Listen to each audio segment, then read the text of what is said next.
Coming up on Chopper's political podcast. He called it, I quote, desperate nonsense and accused us of lying. Well, they're now doing exactly that which they said they would not do.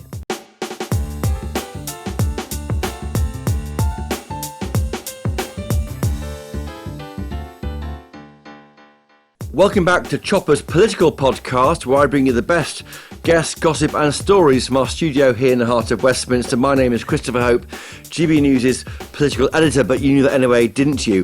Now, it's the week when farming came to Westminster.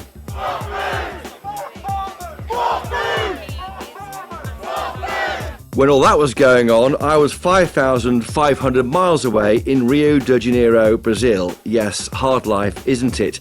But I couldn't resist asking Sir Keir Starmer, the Prime Minister, about whether his party was too urban, and that's why they didn't get the concern of farmers. Here's what he had to say. My first job was on a farm, Jay. I grew up in the countryside. All of my entire family live in the countryside. We're a rural family. I'm the only one that lives in a city. I do get it, and that's why I'm able to say with confidence that that threshold, for a typical case at £3 million, is a very high threshold, and therefore the vast majority of farmers will be unaffected. Yep, farming is centre stage in Westminster as farmers fight back against the imposition of 20% inheritance tax on estates worth over £1 million, which could lead to the breakup of many family farms. Later, I'll be getting into the nitty-gritty of that detail with Labour MP Jeevan Sander, the newly elected MP for Loughborough and a member of the Treasury Select Committee. But first, to the farmers and my first guest, Shadow Farming Secretary Victoria Atkins. Vicky, welcome to Chopper's Political Podcast. Thank you so much for having Great me. to have you here. When were you last on a farm? Last Thursday, actually. Wonderful farm in Buckinghamshire. We had a group of farmers coming together to talk to me and to Kemi Badenoch and the local MP, Greg Smith, about the impact of this budget on their farms. But of course, I'm very proudly a Lincolnshire MP, Absolutely. so I have one of the most agricultural constituencies in the country. Believe you me, I see a lot of farms. And after the election, there's lots more Labour MPs like you, aren't there? Do you think this party has an urban problem? It's been been claimed by the president of the Countryside Alliance, I think, Baroness Mellew. She said the party just doesn't get rural concerns. They don't. The Chancellor is a city dweller. The DEFRA Secretary lives in lives in South London. If you look at the Treasury bench, if you look at the DEFRA bench of ministers, none of them can describe themselves as representing rural seats. They may have a little bit of greenery in it, but they don't. I don't think have that sort of natural relationship with the countryside, with the rural way of life, and with farming folk. And that's a problem, you think? I mean, they are governing. We put this to Keir Starmer. He told me that he worked, his first job was on a farm, his family from a rural area, and he says that they need to raise money to pay for the public services we all need. Isn't that a fair justification? Hang on, I'm a bit confused because I thought he grew up in a factory. I'm sure that's son what of a he said on the toolmaker who owned a election. factory or worked in a factory, but also Got his story right. Well, his first job was on a farm, he said, for 6 months. We're looking into that. I'm sure it's the case. But let's take him on face value. He says that, and also he says that the farmers must pay their fair share of tax. And what we would say in response to that is, look, as a former Treasury Minister, of course, if there is abuse of the tax system in any form, then of course we will support efforts to tackle this. But what is so misguided about the way this policy has been drafted by the Chancellor is that frankly, the wealthiest landowners will be able to find expensive lawyers to work their way round through trusts. What is so worrying about this is that this literally rips the rug out up from under the feet of farmers who for generations have done nothing more than do the right thing, farm their land, bring their children up to understand how to run a farm, how to work with livestock, how to run an arable farm or so on. And suddenly this announcement has been made, which means that when they are looking at how they can continue to pass on working farms to the next generation, then whilst on paper and in the spreadsheets in the Treasury, they may look to be very asset rich. Land is buildings, kit, worth millions. Well, a combine harvester will cost you £500,000. Yeah, so there we are. Two of those and you're there. And of course, land is very precious and valuable in our crowded island. And so on paper, they may be asset rich, but we know from the many, many stories I've been told by farmers themselves, they're cash poor. So I'll give you an example. On Monday, just before the march on Tuesday, I had a farmer who said to me that their elderly father in his 80s, they have a farm worth, on paper, many millions of pounds, but their income last year was £19,000. £19,000. They are facing an inheritance tax bill of £1.2 million. How on Over earth, 10 years, 120,000 a year, how 10 times their income. Exactly right. How are they to pay that without selling the farm? And the problem that neither the Chancellor nor the Defence Secretary seem to have understood or indeed explained is that if chunks of farmland are being sold off, you get to a point where it is simply uneconomic. There are an awful lot of people, frankly, who would say, well, hang on a minute, an income of £19,000 or £20,000, £30,000, the sort of figures that we keep hearing. These people are working 365 days a year. It is a hard way of life. They do it because they love it. They want to feed us, and so putting this extra worry on their shoulders and the threat of bankruptcy for many of them it's become an unbearable pressure. You know what they're trying to do, don't you? They're trying to stop big, rich people buying farming land to avoid inheritance tax. You used to work in the Treasury. You must have been aware of this problem. If it is a problem, it's avoiding tax, and maybe it is a problem for the Treasury.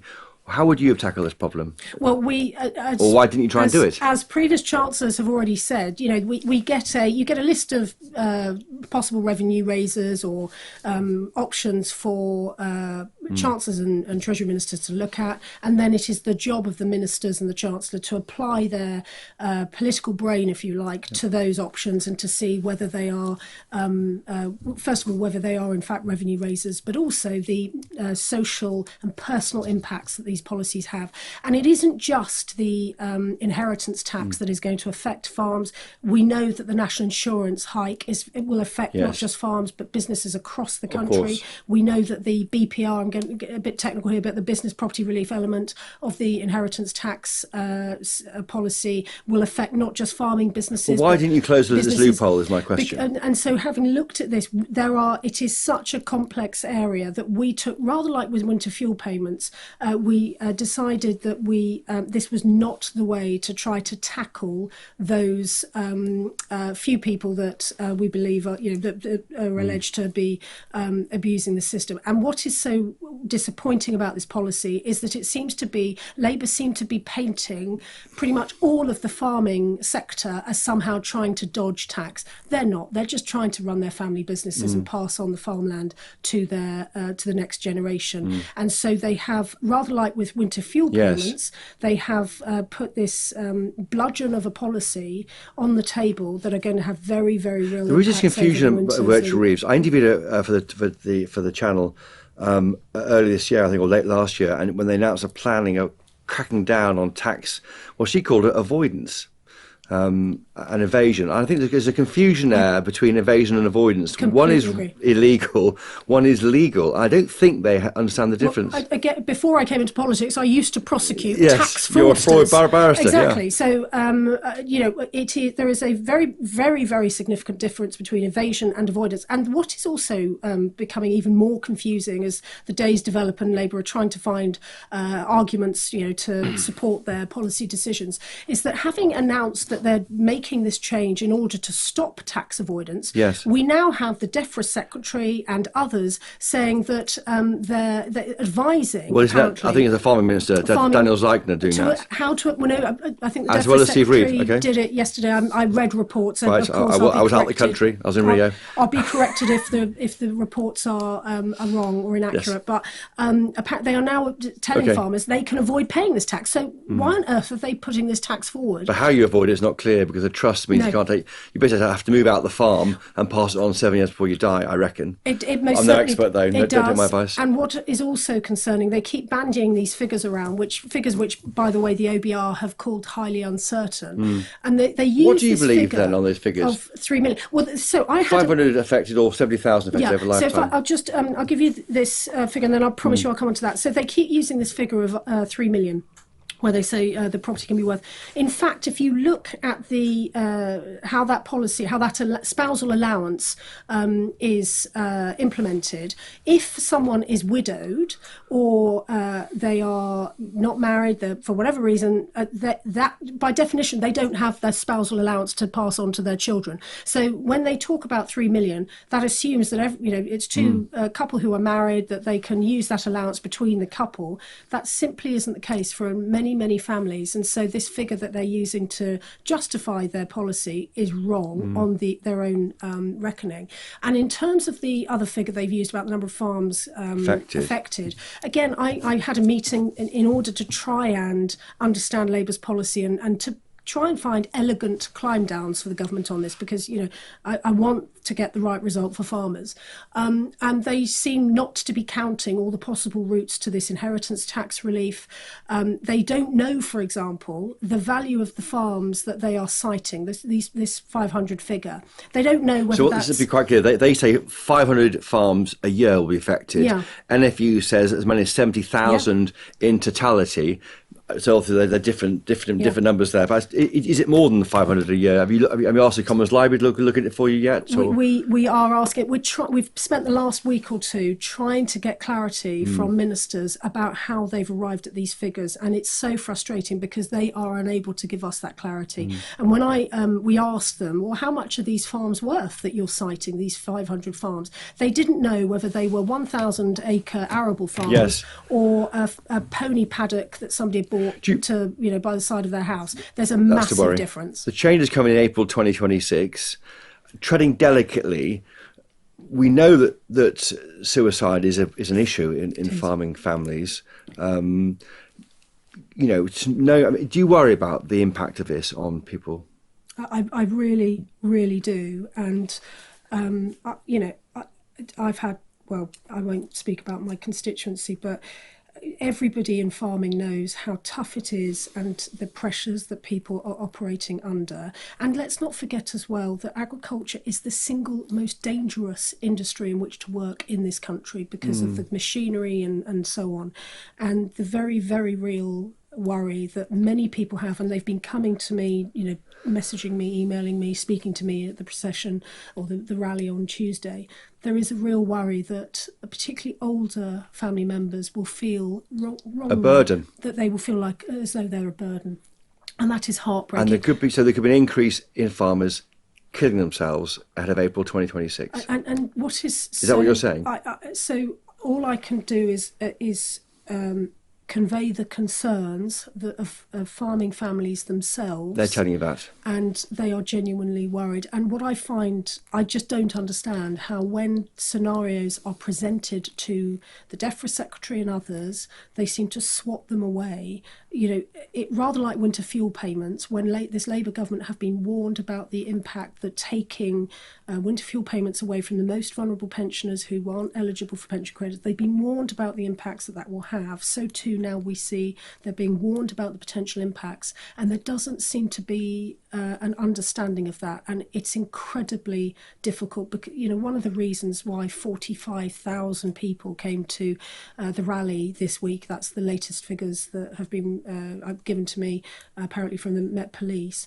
The reason is because these are families, they are worried about their mums, their dads, their relatives, and they're worried about their children's future as well. And I just wish that the government would listen and we could try to find an elegant climb down for them. Is that exempting over 80s from it? Is that lifting the threshold from 2 to 5 million? Well, as Conservatives, we have said we will reverse this family farm tax because we think it's so damaging. But, the fact that they have refused even to consult on this, they've just launched this policy at the budget. There was no consultation. Wasn't in the manifesto. In fact, they had said they weren't going to look, I think, at one of the reliefs involved pre-election, I think.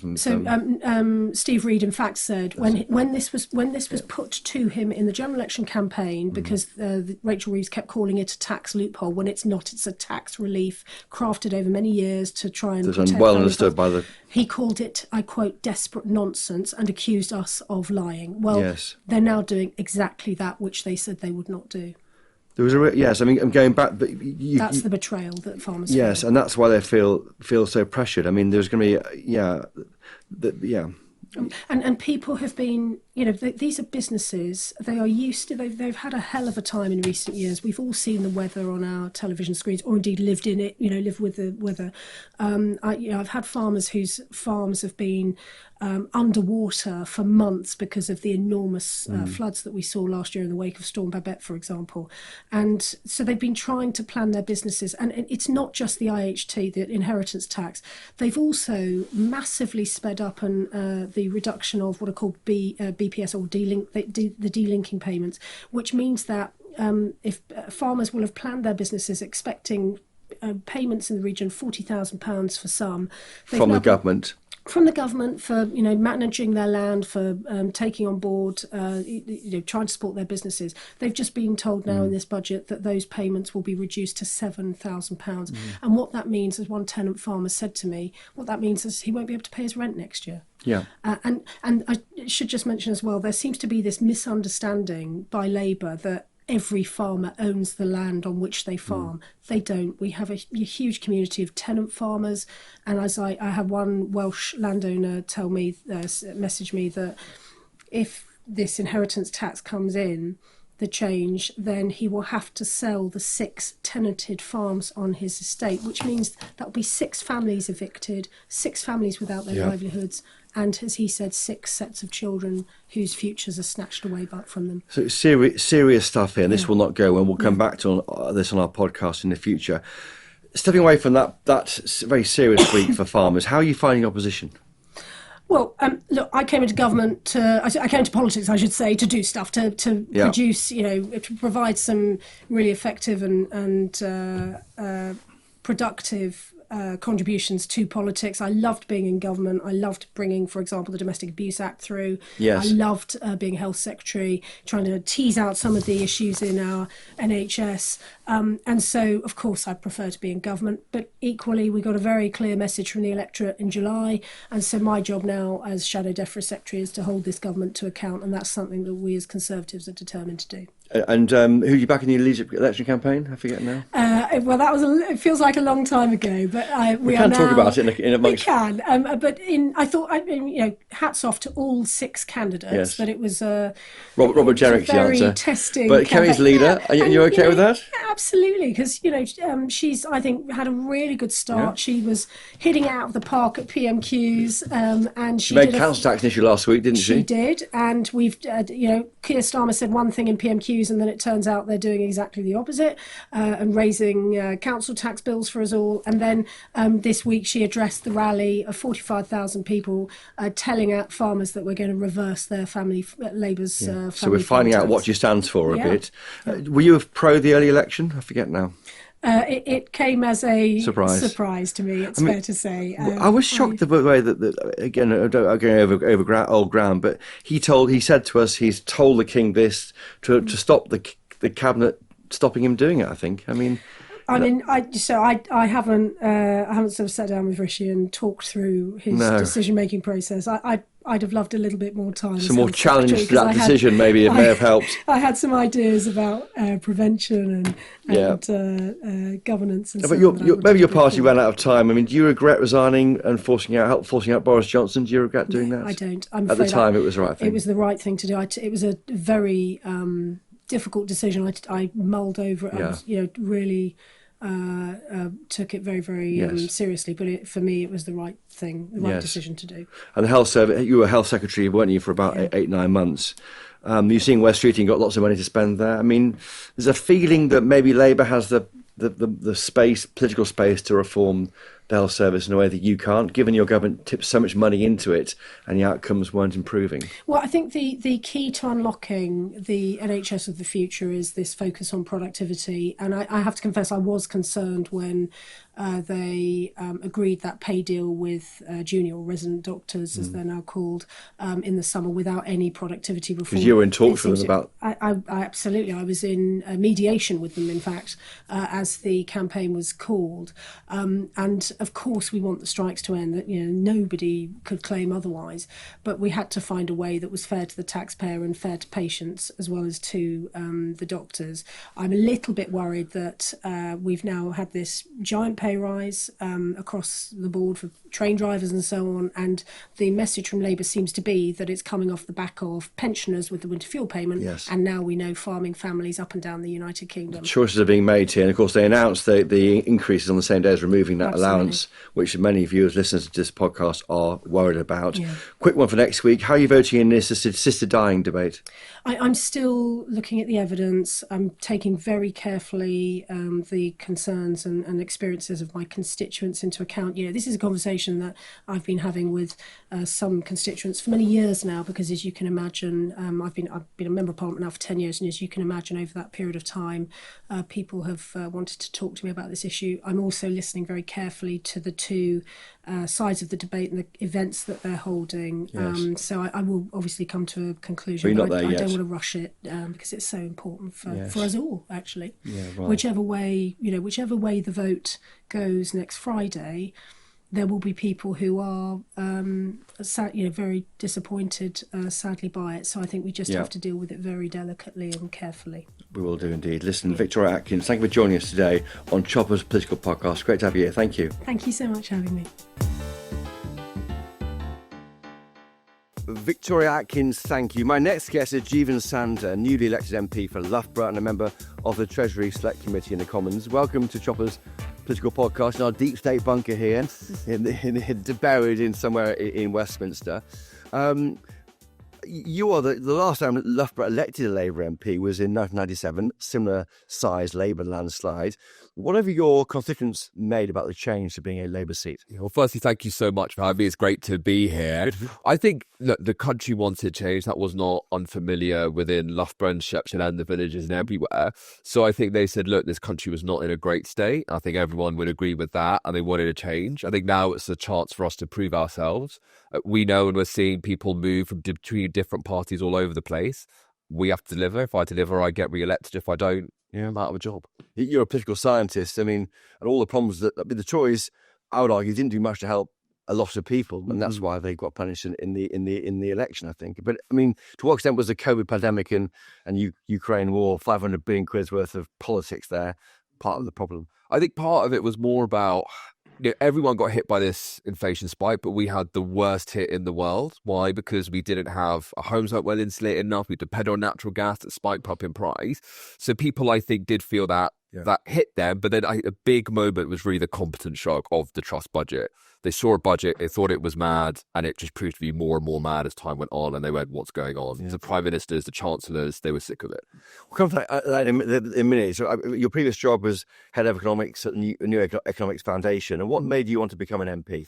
So I became an economist to become an MP to get into politics. So I was about 18 years old. I said, I want to make the world a better place, and how do I do that? And I said, well, in politics, you get to make those big decisions. Yes. But before I went into politics, I decided to go into economics. I said, you're not going to know how to make people better off unless you are an economist. So I went to the Treasury, I learned my trade, Somaliland for 2 years, PhD, and then think tank in here. Yeah, and you were an economist because Rachel Reeves has been rewriting her LinkedIn profile. Rachel Reeves is an economist. I don't know what I looked at it and I was like, guys, come on, like she absolutely is an economist, was an economist. She would have used it in her job. I just thought as much of what she about resign stuff. Is she going to resign? Michael Crick, I think. She is an economist. She was an economist. Well, I even showed someone in my staff, and I was like, "This is nothing, is it?" And they just went, "This is nothing. Come on." I know. I think she's all powerful at the moment, so perhaps her enemies having a go at on these things. Thoughts quickly on the death overnight of John Prescott, Lord Prescott. Did you ever meet him? I didn't, but he was such a titan of our movement. Your formative years, my formative years in politics were spent seeing Tony Blair and John Prescott, the duo who kind of were ruling and happy to run the country. He was inspiring to many and also showed what you can do. Part of the Labour Party as well. You can come from anywhere and also help run this country. Huge achievements in office as well. Yeah. I hope those are highlighted over the next few days and weeks, certainly. Well, I think something just briefly on him, I think that people say he's the longest-serving Deputy Prime Minister, but the job was made for him. That's almost a bit meaningless to me. What is not understood is his value in that triumvirate of Blair, Brown, and then Prescott holding it all together. I mean, absolutely vital in that, wasn't he? He's smoothed that relationship. Yeah, and he had a huge amount to do, for example, how regional governance is going to be. Some of the stuff that he brought in there is stuff we're still thinking about now and realising he was right about that. He had a key role in that, and also a key role in keeping the party and the government together and making sure that different interests were heard. He was a titan. I'm very sad to hear his passing. And authentic, I think. And the reason why there's so much love for him, frankly, on Thursday when we're recording this podcast is because he had sincerity and authenticity, I think. And that is, I would argue, not always present in a lot of politicians. Obviously, present comes Thank you very much. but I think it's not always there. And I think people respond to that. Whatever you think of your politics, there was a guy who was sincere in what he was saying, even though he said it in a different way. But I remember the criticism he got for the way he handled the syntax. And I found that very snobbish, actually, when I was elsewhere in my career. I didn't like it. Yeah, and also it's not really, good orators don't have to speak in the same way. They can speak in different ways or do it in a way that's effective at communicating. I suppose from our side, look, it's much more, I'm very much like, what is it we're trying to say? And also you do end up being, I think, slightly guarded, because if you say one wrong thing, you're now in a media environment which will blow it out very, very quickly. And so I do agree it's something that I think every single politician wants to be authentic as well as wants to be kind of putting forward their point of view in the best way possible. And it is difficult to manage it too. And I think the best politicians manage to hold those two horses. Yeah. You're for Labour's soft left, I read. Am I? Oh, what's that mean? Well, it's a good question because I don't know. I read myself as, I'm not sure either. Yes, some people have read me at the soft left. Some people say I'm a Labour right. I'm not really sure exactly what. You're there in old money. I mean, who knows what I am in that regard, right? I've come into office obviously as a new MP, really support this government. I want to see I'm an economist, right? What do I want to see? Everyone to have a good job, to have lower bills, to have rising wages in every part of this country. You're basically a Tory then, aren't you? Well, I'd like to think we are going to be successful in our aims. But more broadly, that's where I am. And so for me, it's not about different, me, it's all about ends. So actually, more broadly, to be slightly nerdy, I'm a socialist in the cross-the-dyke mould, is where I'd put myself. But where I sit in these ideological groupings, I see lots of different reporting about myself. Big round this week about concern about inheritance tax. You're an economist. Is it a storm in a cow patch? It doesn't. We know that 3/4 of farms are unaffected. I think about the top 7% of farms get 40%, or maybe a quarter of the benefit rather. So what you're seeing is basically a farmer who has about 3 million assets will pass it on inheritance tax free, and then half of that, still relief. So obviously the biggest relief is going to the very top landowners. I do accept this is a change for farmers, and therefore they should look and see if they are liable. But look, the public services that we all rely on, including our rural communities, do have to be paid for through investment. And here, tax revenue on the biggest, largest farms. So the biggest farming budget, yes, over the next 2 years. But on top of that, another 60 million in flood defence recovery, 208 million on top of that as well. It's a lot of money that we are investing for rural communities to help them get on. Often they feel they don't get the benefits of being in towns, though, don't they? In rural areas, they feel they're putting money in, not really getting the same benefit out in public services. Yeah, and that's some of the money we're putting back in, right? Some of the money on the sustainable food production, some of the money on flood recovery. It's also other bits of money on rural crime and cleaner, cheaper energy. We are very alive to the experience of rural communities. I have farmers in my own constituency. I'm visiting one tomorrow. They do a huge amount. What are they saying to you? It is definitely a Labour issue. In the old money, it was a Tory issue, like land farming and the rest of it. Now it's definitely a Labour issue, like for you in Loughborough. Yeah, and also, look, a lot of my colleagues won rural constituencies, right? And we were lent the votes of the farming community. So explain it better then, surely. Is that what we need to do? Well, I think so. I think we need to go forward and say what we're going to be doing. I think also, look, in this budget, I was really excited to see a budget, the first one in 15 years. A lot of that is also about the investment we're going to see in this country, including in rural communities. We want investment in our NHS. We want investment in our roads. If we want investment to get these things moving again, the foundation of our prosperity, which, by the way, the private sector does depend upon, farmers do trend upon, we also need to pay for some of that with tax revenue. And where we get the taxes from the biggest, wealthiest landowners, very, very true. And you think about the national insurance rise, the bottom half of firms completely either paying less or the same national insurance. So there are choices we have made. Why not target the change better? Do you believe, are they scaremongering, do you think? the National Farmers Union about the breakup of family farms? I think we should. I would encourage every single farmer to look at the changes and to see whether or not it does affect them. I absolutely believe the NFU will be presenting the views of farmers. I would expect them to do that. I have a huge amount of respect for the NFU. You believe them? The figures are our figures, right? We're very clear. And I used to work in the Treasury. There's no messing around with their figures. There's no messing around with that poll. 500 a week, a year, they're saying, and the NFU saying 70,000 over forever. Yeah, who's right? The different numbers, aren't they? They are, and also what we're doing. There's two things, right? Not only that every single year, but also, of course, people can own multiple farms, right? Is another thing. So, yes, I think I absolutely would back the Treasury figures. The policy costing is done. It's then marked by the OBR. I do think the numbers are right on our side, but absolutely, the NFU is also going to sit there and represent the views of all their farmers. They absolutely should do.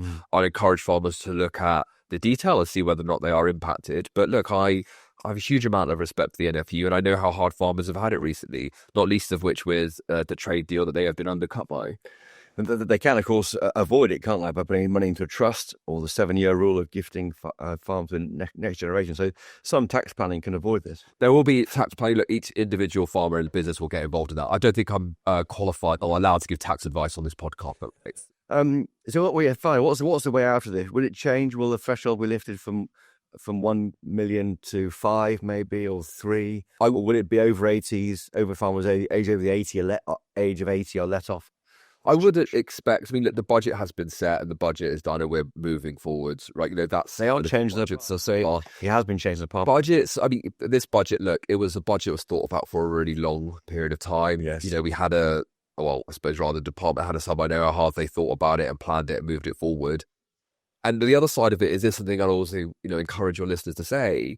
The less tax revenue we have also means the less money on public services. So on the one hand, we can say, yes, we're going to do this, or yes, we're going to do that. But then you have to decide what public service would you like to not see. Yeah. And that's a clear, of course, investment in our rural communities. Yeah. The other way of doing this is by cutting spending in certain areas. I mean, just looking back at that budget, for me, it is as radical in the same way as radical as Liz Truss's budget, but from a left point of view. And I guess the ground was prepared better by Rachel Reeves, by giving the OBR a chance to look at it and going to the IMF and telling them about it, and they approve it. And it is as dramatic, I think, as Truss's one. But I wouldn't. So get in the kind of filling our potholes, which we all need, is not a radical move. Trying to get people a GP to raise the money for that is the point. But you do have to raise money, right? We were very clear. We'll borrow for investment, but we're also going to raise tax revenue to pay for day-to-day spending.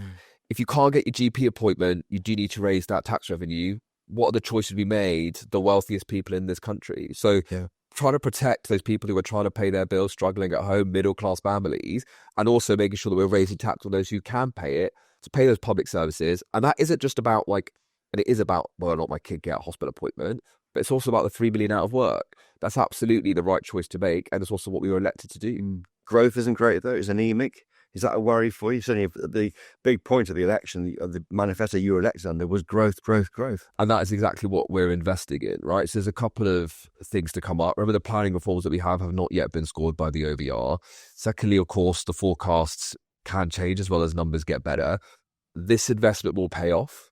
Yeah. It will pay off in the sense of if you get a doctor's appointment, you're a lot less likely to be sick. That means one more person working is one less person ill. If you're building homes, building infrastructure, there's money in the local pockets of builders who spend it in their local economy. There's a huge amount of investment in this budget, and that's where you get to growth. Like every good business will know. Those planning reforms haven't been scored in the OBR because they've failed on previous occasions by the Tory government. What makes you think that this new change, the reforms to the National Policy Planning Framework, will work? Well, the Tory government failed on quite a lot of different fronts. I don't think it was just planning reform. I think we can look across the piece. This is a serious, credible government that has spent time preparing and continues to govern seriously. Yeah. We're not chasing the latest headlines or trying to set policy to sort our own internal squabbles. We're making decisions for the long-term prosperity of this country. Those are decisions that will pay off and that we're thinking very hard about. Paying now. How is it doing the party? Do you worry about, that's your suit, you pay for your suit, I'm guessing.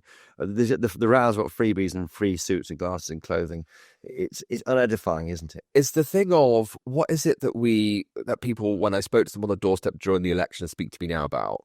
I'm struggling with my bills, can't get a doctor's appointment, but also the sense of decline, right? The sense that things can't get better. I'm 34 years old, right? Getting more greys, but I've never known economic growth. I've never known a country was getting better. My entire generation has sat there and it was like, well, actually, no, wages don't rise. Oh, by the way, you can't buy a house because guess what?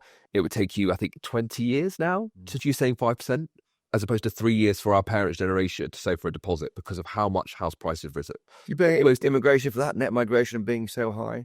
I think we haven't built enough houses. Clearly, also, net migration figures were very high. As you know, we're trying to bring down both legal and illegal migration in this parliament. But there's also a much bigger story as well, which is we have to build a lot more homes, what we're going to do in this parliament. Yeah. I mean, it hasn't gone. I mean, yeah, you're right. People don't feel worse off, don't they? I think that's the underlying point of the election, I think. And if people were feeling better off, I mean, look, if the last government was successful, we would not have come into office. But we came into office because things were not working well. And that is a difference. And also, look, we are going to have one Prime Minister, one Chancellor, not 5 chancellors. These issues don't come up on the doorstep. The issues about the freebies we saw in the summer, Lord Alley and the like. I mean, it's so divorced. It's so divorced. It's a bubble issue in your way. It's a divorce. And also it's what, when people wake up, look, people pay a lot less attention to us than we like to think, right? We like to think the Westminster bubble really matters.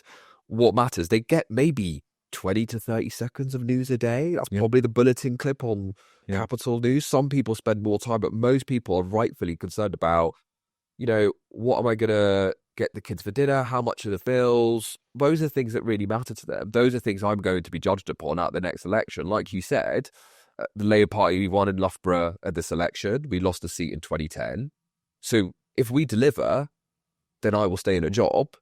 If we don't deliver, I'm out on the job market again. What's your take on Labour? I mean, you look at the Tories have just elected a black woman to lead their party, on a fourth woman.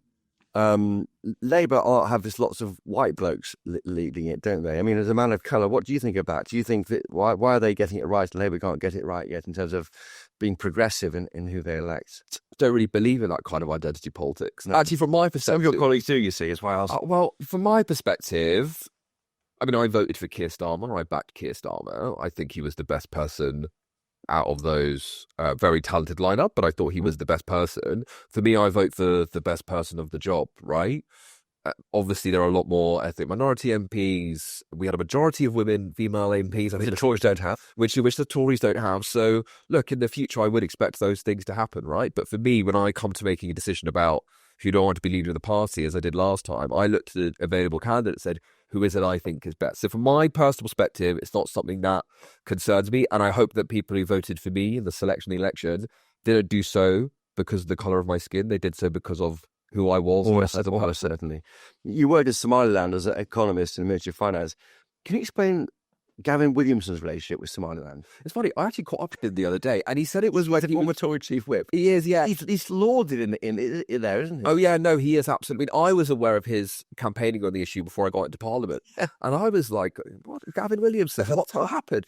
So he told me it was about something to do with his experience when he was in government, and I'll let him expand that because I don't want to give anything in confidence. I don't think it was in confidence, by the way, but I just don't want to. But the deal there is they want to be independent of Somalia, I think that's right. Yeah, that's fair to say. So Somaliland was, there was a civil war in the early 90s in Somalia, and Somaliland kind of broke away in the north and said, we actually want to declare independence, as we were, and they've built what is a functioning democracy. They just had a presidential election, and I was there working for them, advising government. Any listener or viewers, do search Gavin Williamson Somaliland, because he gets fated like some kind of returning hero. He's an extraordinary, perhaps he deserves more love here. Yeah. It also speaks slightly wider, which is, look, we often argue on politics. On your show, actually cross-party, there are a lot of agreements. We're all friends here. Listen, what job, just find an easy one, what job do you want in the cabinet? Just ask them. Oh, I've really just started, Chopper. Come on. I barely, this is the beginning of my political career. We'll see what happens. Like, I can't. All careers started on Chopper's Political Podcast. Do they? Oh, yeah. Thank you to you and Sandra for joining us today on Chopper's Political Podcast. Thank you also to Victoria Atkins. And thank you to you for listening wherever you are to this podcast. We love it. We love you listening to us. And please do stay in touch with us. I tweet at Christopher Hope on X. What's your Twitter handle? Jeevan Sander. There we are, Jeevan Sander. Email me, chopper@gbnews.uk. If you enjoy this podcast, please do tell your friends. If you really enjoyed it, please leave us a 5-star rating and your review on Apple Podcasts and Spotify to help other people to find it. Thanks to the great team behind the podcast at GB News, Mick Booker, Jeff Marsh, Rebecca Nunes and George McMillan. And most importantly of all, thank you to you again for listening. If you want more chopper in your life, and Jeevan certainly does after this podcast, please catch me during the week on GB News and on midday on Wednesdays when Parliament sits for PMQs Live with Gloria De Piero. Keep up to date with our best political reporting on our website, gbnews.com. Until next time, for me and Jeevan, cheerio!